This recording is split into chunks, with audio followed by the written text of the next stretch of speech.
How long do waxed Dura-Ace chains last? A couple of years ago I started to use 3 new wax chains in rotation on my road bicycle. One of them was Shimano CN-HG901, also known as 11-speed Dura-Ace. And what I surely couldn't expect is that the Dura-Ace would be the most durable of the 3. After almost 5,000 miles, or 8,000 kilometers, the chain has less than 0.1% wear. Yes, no mistake here, less than 0.1%. Combined wear, including roller slope, not just elongation. The wear was measured with a digital caliper, the so-called Campagnolo method, which we covered in the previous video. We count 6 outer plates and take 5 measurements across the chain. 132.39, 132.42, 132.40, again 132.40, and finally 132.42. The maximum is 132.42, and we take this value. Just a tiny reminder, we use the Campagnolo method, but we absolutely ignore the Campagnolo check value of 132.6 here, because we deal with the Shimano chain now. Getting back, we need a 0 point to calculate wear. As we remember from the previous video, the 6-plate 0 point for such a Dura-Ace chain was around 132.31 mm. So, the absolute wear on this 5,000 mile chain is 132.42 minus 132.31, amounting to 0.11 mm. And the percentage wear is 0.11 divided with 132.31, amounting to 0.083, 83 thousandths of a percent, or less than 0.1%. If the chain wears further with the same pace, it should last at least 10,000 miles. But let's just try it and see. In the previous video, we took a 0 point measurement on a brand new Dura-Ace chain, thoroughly stripped of all the packaging grease. There was a comment that this measurement could differ significantly on a broken-in chain.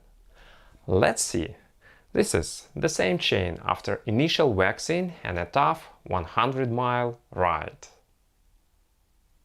132.33,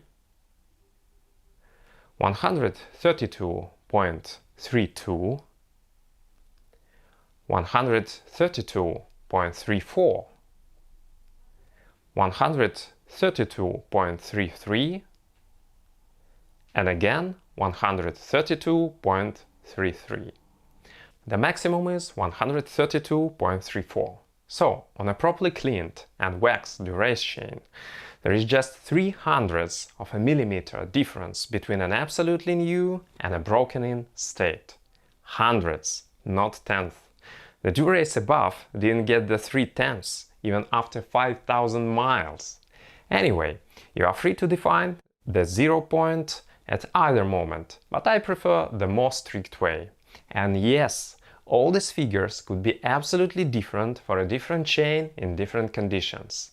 But today we talk this specific 11-speed Dura-Ace in these specific conditions. What are these conditions, by the way? I wouldn't say this 5,000 mile chain had absolutely perfect conditions, but pretty decent ones. The most important thing, the new chain was thoroughly cleaned from the packaging grease. Thoroughly means 3 steps of chemicals: petrol, degreaser, isopropyl alcohol. Then the chain was hot waxed with molten speed wax.